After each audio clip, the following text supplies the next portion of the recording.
Okay, let's go in here and fire up the engine. All the seats have been reupholstered and ultra suede, very nice material. It's not leather, feels like leather. These are all Lazy Daze materials. It was a premium that was available at the time. A couple things here. I have to turn on the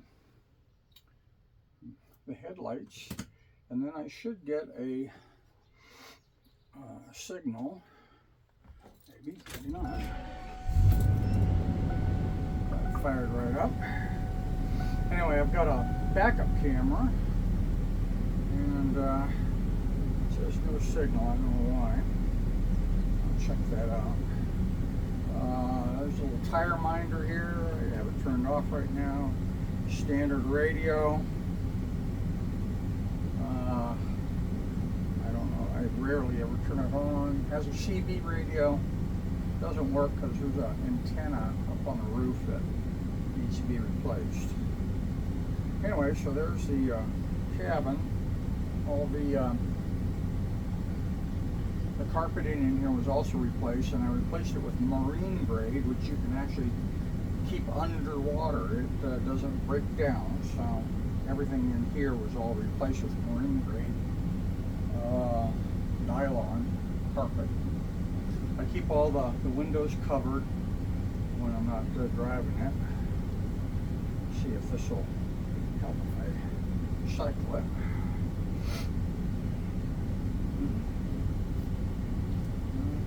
Don't know what to say about that. But look into it. It was working the last time I turned it on. We'll cycle the lights again. See if that helps. Nope, nothing yet. Okay. Anyway, we got 45,424 miles on the rig.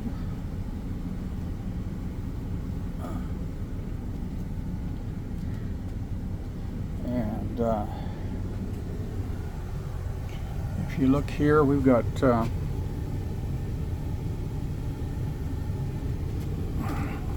this one's hard to open. I had this made, and I made it with heavy hinges because I was thinking I might mount a TV to the front of it.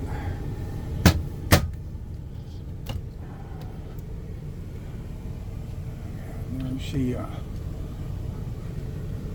for the CDs, nobody plays CDs anymore. I'd probably change out the radio if I were going to keep it. And same thing over there. Same thing in there. I added these fans on both sides to help circulate air in the cabin. I also have a drape that attaches all around here, so in cold weather, believe it or not, we do have cold weather from time to time in Arizona. That seals the cabin off from the rest of all the lights have been changed over to LEDs.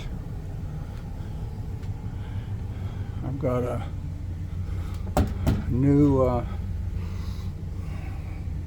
microwave. Also have a new, hold on here a second, okay, let's fire it back up here. It's got a essentially brand new Dometic unit. The old one was worn out. I also added some interesting little features, a little fan that recirculates to keep things more even temperature in there. And it does have a freezer as well. There's also a fan that runs outside, pushes air up. Kitchen, fairly standard. The two seats, of course, this pushes back. This seat here also pulls out, so it's wide enough for two people to sleep on. And back into the bedroom. The mattress, I had a custom-made RV mattress for it. It's about 8 inches thick. See on the side, it's look once again, it's extremely comfortable. These open backwards.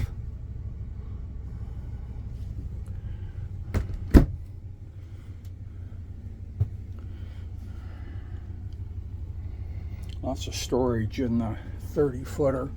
The reason I got the 30-footer, my uncle had a 24, and we could have bought it from him for a lot less than I paid for this one.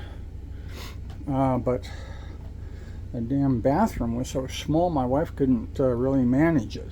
So we got this one. It has a really nice large living area, so you can basically travel down the street and down the road, and somebody can sleep in the back if they want. It also has a separate bathroom, which I have gone through. That toilet, we took it out and we totally stripped everything out, put all brand new fittings in it.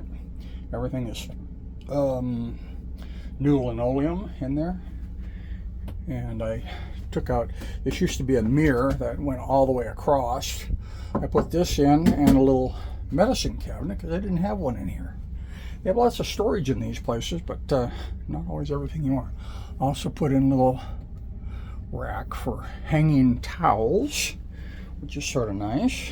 They have a towel hanger here, but it sort of gets in your way. And then finally, let's go in here. This is the shower, quite large. My wife could very easily manage this. It has a window in it. I changed out the skylight because it was cracked and resealed all that, and it's all been painted in there and it's good to go. Most people just use it for storage, quite frankly. But it does have, that's one of the nice parts about the 30-footer. And there's also a little storage cabinet in there too for spices and all that. Let's see what else that might be of interest. We've got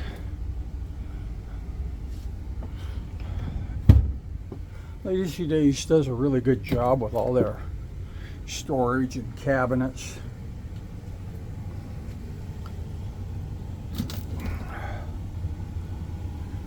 Here's all the books that go with the rig. Very important to have all the paperwork from day one. Seems like only about half of the ones that are for sale have the original paperwork. That's a huge mistake.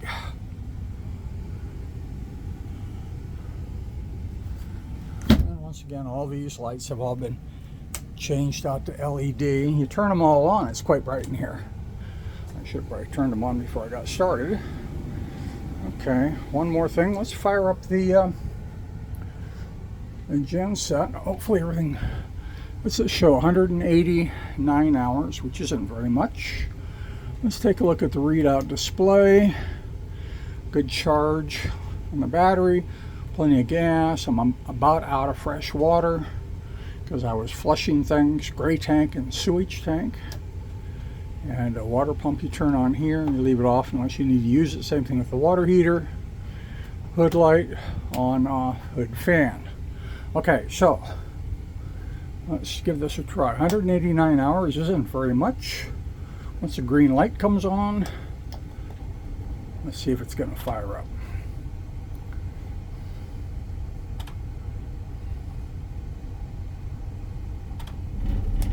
There we go. It's been probably a month since I fired up. Normally what I do is I'll come in every couple of weeks and I'll fire up the genset, run the engine, the main engine, and then for the genset, you have to put it under load. So you turn on the air conditioning on high and then you let the whole thing run for about 5 minutes. That's what you want to do to be able to keep the generator under load. The only problem, and I just had the generator serviced, new oil and filter and all that, and a while back I was having problems with it and replaced the carburetor. You cannot rebuild them. You have to buy new carburetors, and they are ridiculously expensive, $300-400 as I remember. But once you do that, then it works fine. And the whole thing with a gen set is you need to, even if you're not going to use it, you need to cycle it. And let's see what we got here. 13.4 volts. I've got two solar cells. If I were going to keep it, I'd yank both of those two, put in brand new high efficiency ones, and I'd probably add two more. I'd probably put a total of 4, and I would take the batteries from 2 up to 4, and with that you could very comfortably boondock for a while. Not running the AC, but definitely everything else. Okay, so I'm going to put this on hold. I'm going to walk outside and show you the outside of the rig. Okay, here we are. The engine's running, the gen set's running. That's why you hear all that noise. And silver over dark gray. Those were standard LD colors the year I bought this. It was light green over dark green. It's got a fair amount of storage. There's pretty good storage right here. Right here, this is underneath the seat in the front. This is where the batteries are located. There's two gel cell batteries in there. This is storage. Here's where I had, after I painted it, of course, I clipped that, and I've been meaning to polish it out, but you know, I leave it on there as a reminder to pay attention when this thing has quite a swing to it. So you got to be careful of that. And that's, I leave that there so every time I see it, it reminds me, pay attention. I got started. I was gonna beef everything up to tow something. I put all grade 8 bolts and nuts and washers, and had those little plates welded on there, but didn't do anything else. The original owner had, you see them right here on both sides. He had added these little rollers, metal rollers. Plus, he had put an extra leaf in the back on each side and heavy-duty springs in the front. I have all the paperwork for all that because I got a hold of the original owner who had all the original paperwork when he bought it. So all that goes with the rig. Over here, this here has a bunch of storage in it for the sewer and all that. Gas, electric hookup, water hookup. I don't ever use water hookup.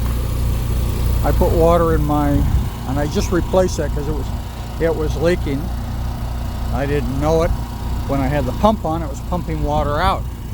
But I just use the water that I load at home. I do have everything necessary to hook up. That would go with the rig, including a pressure regulator. All of these are all LEDs. And propane's here. The rest of this is storage.